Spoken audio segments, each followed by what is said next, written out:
प्रिय बच्चों, आज आप लोगों को लेसन 6 पढ़ाना है और इस लेसन का नाम है सांस्कृतिक विविधता की चुनौतियाँ। तो सांस्कृतिक विविधता की चुनौतियों के बारे में आप सभी लोगों को अध्ययन करना है और आप सभी लोगों को देखना है कि सांस्कृतिक विविधता क्या है। तो विविधता शब्द असमानता के स्थान पर अंतरों पर बल देता है। जब हम यह कहते हैं कि भारत एक महान सांस्कृतिक विविधता वाला राष्ट्र है, तो हमारा तात्पर्य यह होता है कि यहाँ अनेक प्रकार के सामाजिक समूह एवं समुदाय निवास करते हैं। ये समुदाय सांस्कृतिक चिन्हों जैसे भाषा, धर्म, पंथ, प्रजाति या जाति द्वारा परिभाषित किए जाते हैं। जब ये विविध समुदाय भी किसी बड़े सत्व जैसे एक राष्ट्र का भाग होते हैं, तब उनके बीच प्रतिस्पर्धा या संघर्ष के कारण कठिनाइयाँ उत्पन्न हो सकती हैं। सांस्कृतिक समुदाय एवं राष्ट्र राज्य भारत में विविधता के कारण उत्पन्न होने वाली बड़ी चुनौतियाँ जैसे क्षेत्रीयता या क्षेत्रवाद, सांप्रदायिकता तथा जातीयता की समस्याओं पर चर्चा करने से पहले यह आवश्यक प्रतीत होता है कि ये समस्याएं निश्चित रूप से अधिक चुनौतीपूर्ण हैं। सामुदायिक पहचान का महत्व। सामुदायिक पहचान जन्म तथा अपनेपन पर आधारित होता है, न किसी अर्जित योग्यता या उपलब्धि के आधार पर। या हम क्या है, इस भाव का द्योतक है, न कि हम क्या बन गए हैं। किसी समुदाय में जन्म लेने के लिए हमें कुछ नहीं करना होता है। किसी परिवार या समुदाय अथवा देश में जन्म लेने पर हमारा कोई वश नहीं है। इस प्रकार की पहचान प्रदत्त की जाती है, अर्थात ये जन्म से निर्धारित होती है और संबंधित व्यक्तियों की पसंद या नापसंद इसमें शामिल होते हैं।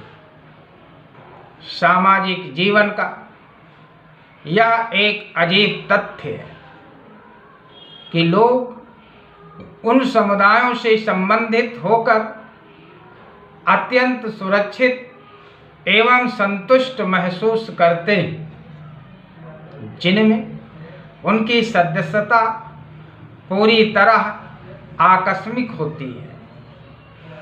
सामुदायिक संबंधों के बढ़ते हुए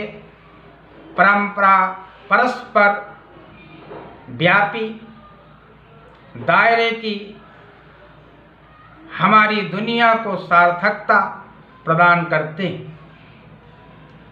सामुदायिक संबंधों के बढ़ते हुए परस्पर व्यापी दायरे ही हमारी दुनिया को सार्थकता प्रदान करते हैं तथा हमें एक पहचान प्रदान करते हैं कि हम कौन हैं। प्रदत्त पहचानों और सामुदायिक भावना की एक दूसरी विशेषता यह है कि वे सर्वव्यापी होती हैं। प्रत्येक व्यक्ति की एक मात्र भूमि होती है, एक मात्र भाषा होती है, उसका एक परिवार होता है तथा निष्ठा भी होती है। हमारे समुदायों के बीच उत्पन्न होने वाली लड़ाई झगड़े या विवादों को निपटाना बहुत कठिन होता है। विवाद का प्रत्येक पक्ष सामने वाले पक्ष को शत्रु मानते हुए घृणा की दृष्टि से देखता है तथा उसमें अपने पक्ष के गुणों को और विरोधी पक्ष के दुर्गुणों को बढ़ा चढ़ाकर कहने की प्रवृत्ति होती है, सोच होती है।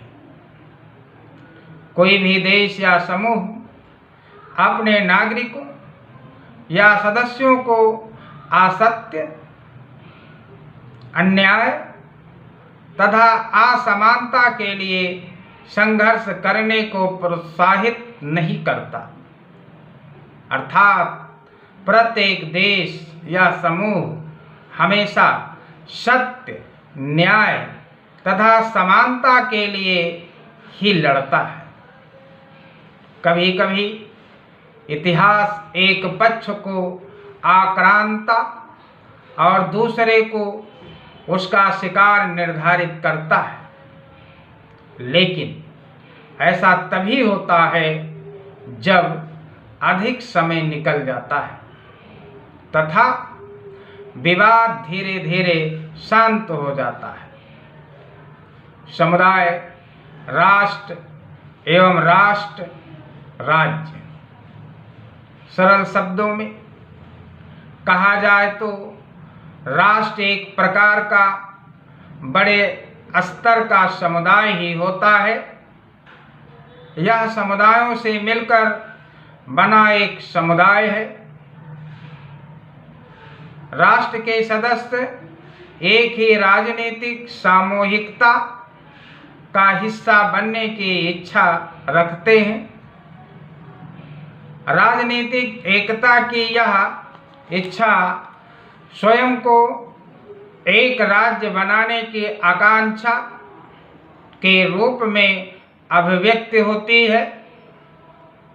अपने सर्वाधिक सामान्य भावों में राज्य शब्द का अर्थ एक ऐसा अमूर्त सत्य होता है जिसमें राजनीतिक विधिक संस्थाओं के समुच्चय समाहित होते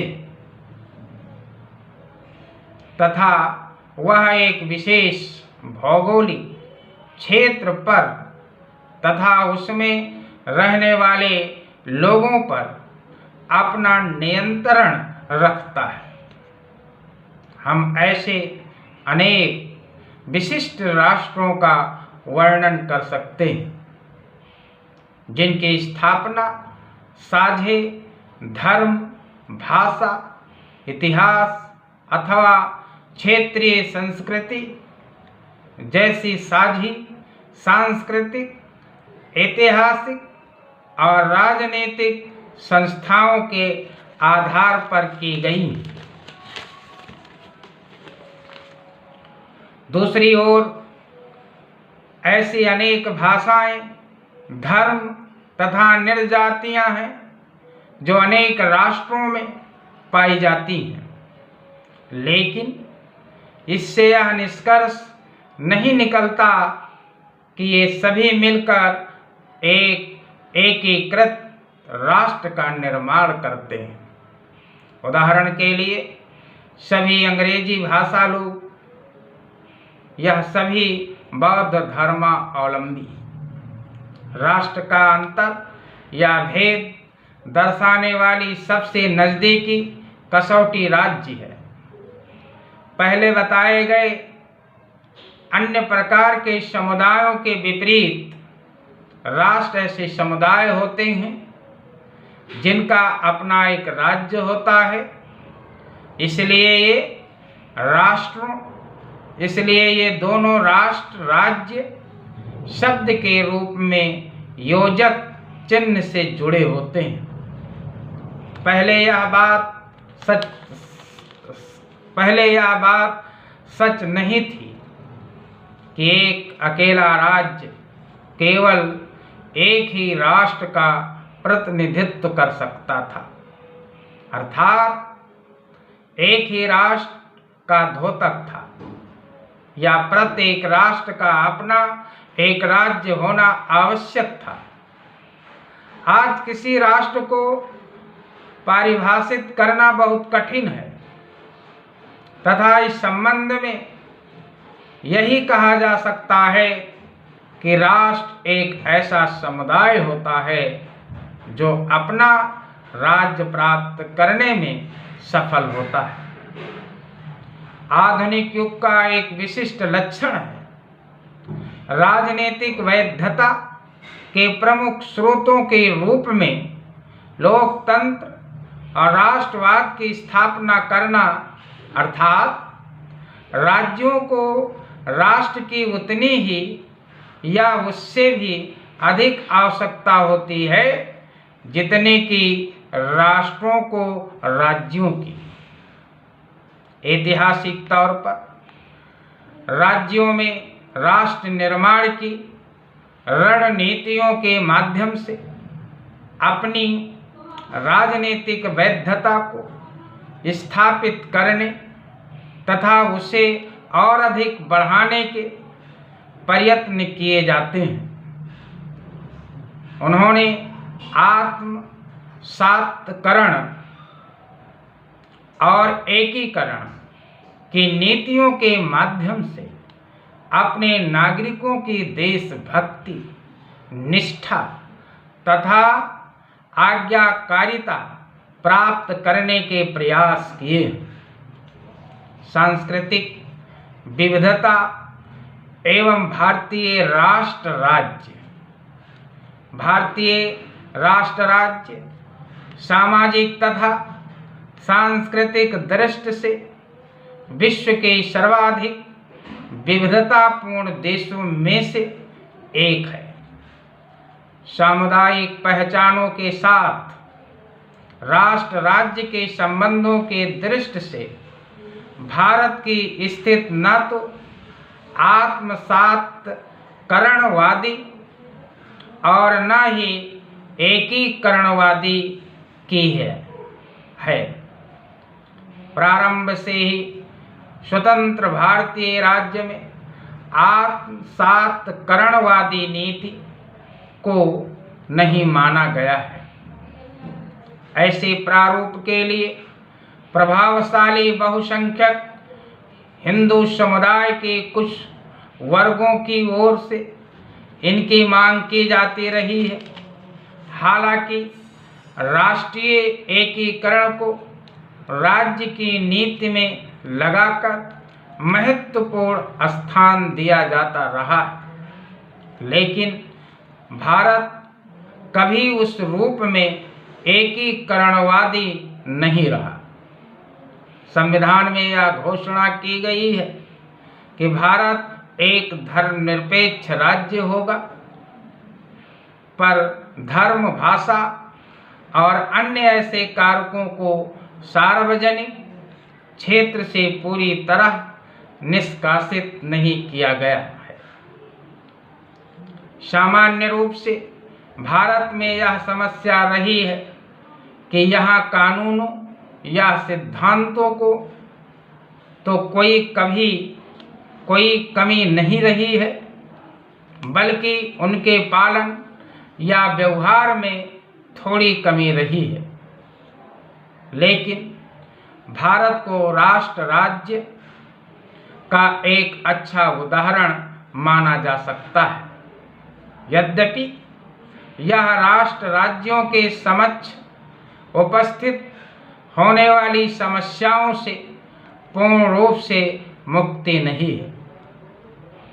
राष्ट्रीय एकता के साथ सांस्कृतिक विविधता, एक लोकतांत्रिक राज्य राष्ट्र का निर्माण, राष्ट्र राज्य का एक विकल्प है। राज्य राष्ट्र जहां निर्जातीय, धार्मिक, भाषाई या देशज पहचानों पर आधारित विभिन्न राष्ट्र एक अकेली राज्य व्यवस्था के अंतर्गत शांति और सहयोग पूर्वक एक साथ रह सकते हैं। व्यक्तित्व अध्ययन और विश्लेषण यह दर्शाते हैं कि बहुसांस्कृतिक राज्य व्यवस्थाओं में अस्थायी एवं सहनशील लोकतंत्रों की स्थापना की जा सकती है। विविध समूहों के सांस्कृतिक अपवर्जन, बहिष्कार को खत्म करने तथा बहुविध तथा पूरक पहचानों का निर्माण करने के लिए स्पष्ट प्रयत्नों की आवश्यकता होती है। इसके फलस्वरूप आप इसमें और देखेंगे कि भारत के संविधान में इस अभिधारणा को स्थान दिया गया है। यद्यपि भारत सांस्कृतिक दृष्टि से विविधतापूर्ण राष्ट्र है, पर लंबे समय से चले आ रहे लोकतंत्रों, जिनमें भारत भी एक है, का तुलनात्मक सर्वेक्षण यह दर्शाता है कि अपनी विविधताओं के बावजूद यह एक अत्यंत सशक्त लोकतंत्र है। भारत के संवैधानिक स्वरूप में भिन्न भिन्न समूहों के दावों को मान्यता देते हुए अनुकूल प्रतिक्रिया दिखाई गई है तथा अनेक क्षेत्रीय, भाषाई और सांस्कृतिक विविधता के बावजूद राज्य व्यवस्था को संगठित बनाए रखा है। राज्य राष्ट्रों के निर्माण की सफल राजनीतियां इस विविधता को रचनात्मक रीति से सांस्कृतिक मान्यता की प्रतिसंवेदी नीतियां बनाकर समायोजित कर सकती तथा करती भी हैं। राजनीतिक स्थिरता और सामाजिक समरसता के दीर्घकालीन उद्देश्यों को सुनिश्चित करने के प्रभावपातक समाधान है। तो प्रिय बच्चों, अब तक हम सांस्कृतिक विविधता की चुनौतियों के बारे में आप सभी लोगों को बता रहे थे और कल आप सभी लोगों को भारतीय संदर्भ में क्षेत्रवाद पर चर्चा करनी है। और प्रिय बच्चों, आप सभी लोगों से आशा है कि एक लेसन से 5 लेसन तक आपके सभी प्रश्नोत्तर लगभग फेयर कॉपी में लिख लिए होंगे, और नहीं लिखे हैं तो आप उसे अवश्य लिख लें।